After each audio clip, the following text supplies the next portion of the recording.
Okay, so let's go over the review that we gave you. So we're looking at these angles. So if this is 75, these two angles here have to add up to 180. So that means angle 1 has to be 105 degrees. Okay, those are supplement angles or straight angles.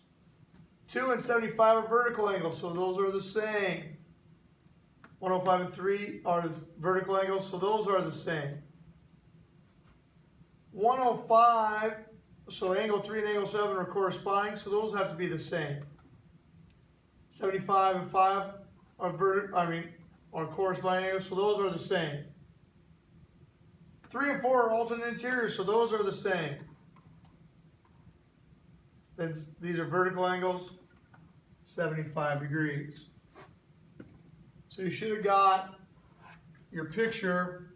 So all your straight angles add to 180. On number 2, tell if it's rational or irrational. Well, you have to go through that table that I gave you. So a repeating decimal, that's what this bar means. That is a rational number. The square root of 7.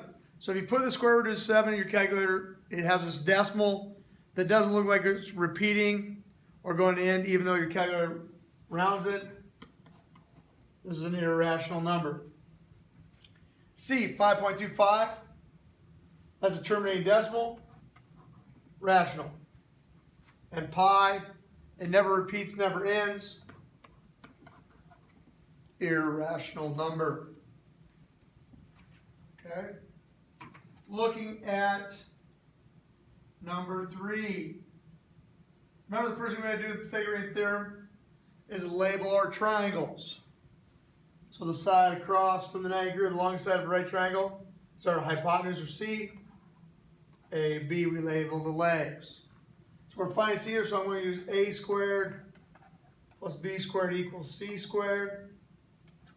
So 3 squared. Actually, no, I'm not. I take that back.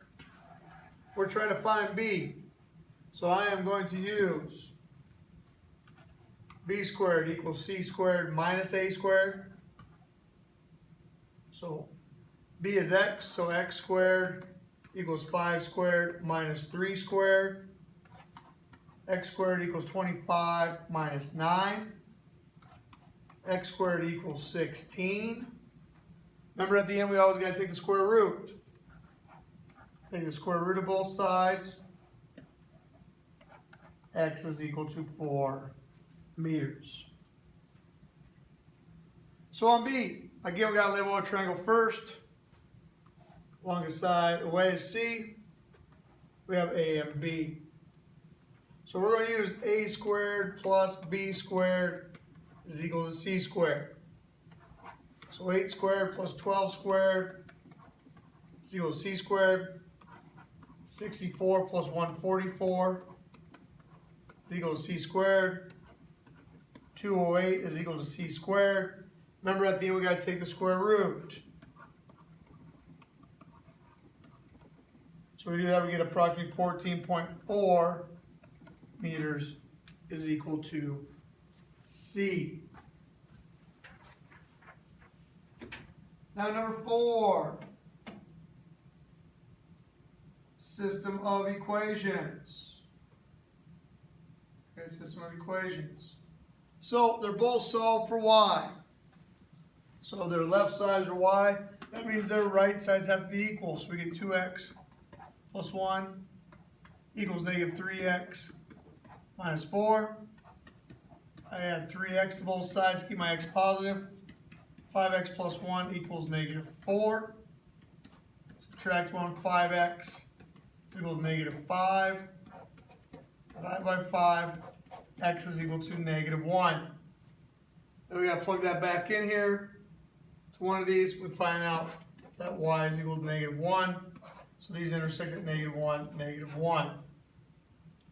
Then 5, it's already solved for y. So our slope is in front of x.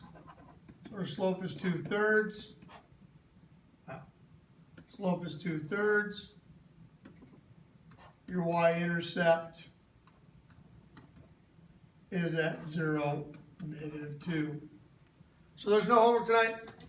make sure, okay, you understand all the vocab and everything that we've gone through so far.